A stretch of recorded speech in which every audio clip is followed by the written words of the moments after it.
आपण मागच्या वेळेला आले होते, तुम्हाला खूप सारा त्रास होता, चालता येत नव्हतं आणि गाडीमधून उचलून आणलं होतं, बरोबर आहे.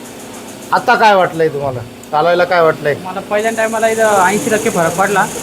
दुसऱ्या टायमाला मला पूर्ण 100% फरक पडला. आता मला बसतं पण येतं, चालतं पण येतं आणि किती पण वेळ उभं राहू शकतोय मी. आता किती वेळ बसू शकतोय. पहिले 5-10 मिनटं जरी बसतो ना तरी कळा लागायचे म्हणजे. आणि जेव्हा फर्स्ट टाइम आणला होता ना तर मी बेडवरच पडलो होतो. बेडवर झोपले? हा, बेडवर झोपलेलो होतो. बरोबर. चालता येत नव्हतं, कशामुळे चालता येत? चालतं म्हणून मी जांभळे झाडावरून पडलो होतो, जांभळ तोडता. अच्छा, हां, तोडता तोडता खाली पडले, त्याच्यामुळं तुम्हाला. आणि हा सल्ला कोणी दिला तुम्हाला? आमच्याकडे हे सल्ला आमचे एक फॅमिली डॉक्टर होते, नागरी डॉक्टर म्हणून, अच्छा, नाशिक रोडला आहे. त्यांनी सांगितलं, त्यांच्या बायकोला पण एक आणलं होतं. त्यांनी सांगितलं अशाच्या ठिकाणी जा म्हणे. मागच्या वेळेला आपण व्हिडिओ बघितलाच असेल, याच्यात कोणी कोणी पाहिला होता? यांचा व्हिडिओ पाहिला होता? नाही, पाहिलाच नाही आला. चेहरा लक्षात नव्हता. चेहरा लक्षात नाही. जवळजवळ 5 लाखाच्या पुढं तो व्हिडिओ बघितला लोकांनी.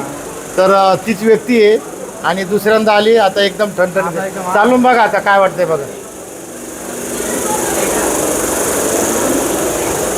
आता एकदम मोकळं चालतंय. त्रास होत नाही, बसताना बी त्रास होत नाही. आता बसून पहा बरं काय होतंय.